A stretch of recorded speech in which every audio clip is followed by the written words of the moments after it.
या व्हिडिओमध्ये आपण दोलन गतीबद्दल चर्चा करू। आता मी तुम्हाला काही दोलन गतीची उदाहरणे दाखवणार आहे। तुम्ही त्या प्रत्येक उदाहरणातील एक समान गोष्ट ओळखण्याचा प्रयत्न करायचा आहे।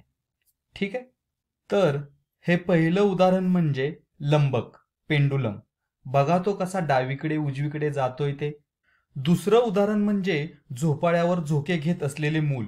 बघा झोपाळा कसा पुन्हा पुन्हा पुढे मागे जातोय ते।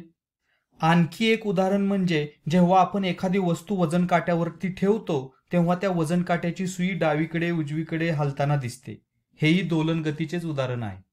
आणखी एक उदाहरण पाहू। जेव्हा आपण तंबोऱ्याची तार छेडतो तेव्हा ती तार कंपन पावते। तर या सर्व उदाहरणांचं एकत्रित विश्लेषण केलं तर आपल्या लक्षात येईल की सर्व उदाहरणामध्ये एक पुन्हा पुन्हा घडणारी गती आहे। आपण पाहिलं की लंबक हा डावीकडे उजवीकडे असा हलत होता, बरोबर की नाही? झोका सुद्धा अशा प्रकारेच पुढे मागे हलत होता, बरोबर? वजन काट्याची सुई सुद्धा डावीकडे उजवीकडे हलत होती, बरोबर की नाही? आणि तंबोऱ्याच्या तारा सुद्धा कंपन पावताना मध्यस्थितीपासून एका बाजूला जाऊन नंतर दुसऱ्या बाजूला जात होत्या। आणि हाच दोलन गतीचा महत्वाचा मुद्दा आहे आणि तो म्हणजे दोलन गती ही पुन्हा पुन्हा घडणारी असते, तिची पुनरावृत्ती होते। अजून एक महत्वाची गोष्ट तुमच्या लक्षात आली असेल ती म्हणजे प्रत्येकाची हालचाल ही तिच्या मध्यस्थितीभोवती होत असते।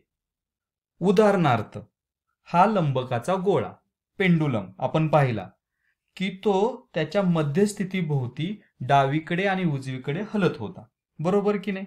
तर तो लंबकाचा गोळा उजवीकडे एक शेवटच्या टोकाला जातोय, डावीकडे पण एक शेवटच्या टोकाला जातोय, बरोबर? आणि तो जास्तीत जास्त उजवीकडे 2 सेंटीमीटर सरकतो आणि डावीकडे सुद्धा तितकाच म्हणजे 2 सेंटीमीटर सरकतो, बरोबर?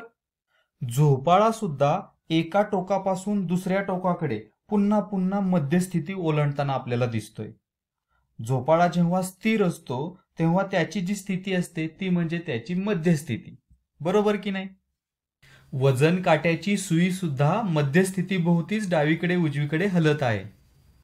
तंबोऱ्याची तार सुद्धा कंपन पावताना मध्यस्थितीपासून एका बाजूला जाऊन पुन्हा दुसऱ्या बाजूला जाते, बरोबर का नाही?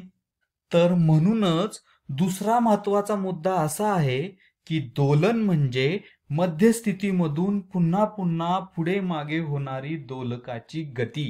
तर लक्षात घ्या, मध्यस्थितीमधून पुन्हा पुन्हा पुढे मागे होणारी दोलकाची गती म्हणजे दोलन गती होय।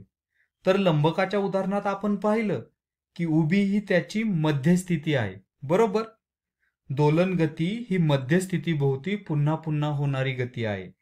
आणि जेव्हा गोळा उजवीकडे शेवटच्या टोकाला पोहोचतो तेव्हा ते त्याचे महत्तम अंतर असते, बरोबर? त्याच दोलनाचा आयाम असं म्हणतात। बरोबर त्याच प्रकारे तो गोळा जेव्हा डावीकडील शेवटच्या टोकाला पोहोचतो तेव्हा ते त्याचे डावीकडील महत्तम अंतर असते, त्याला सुद्धा दोलनाचा आयाम असं म्हणतात। ठीक आहे मित्रांनो, इथेच थांबूयात। धन्यवाद।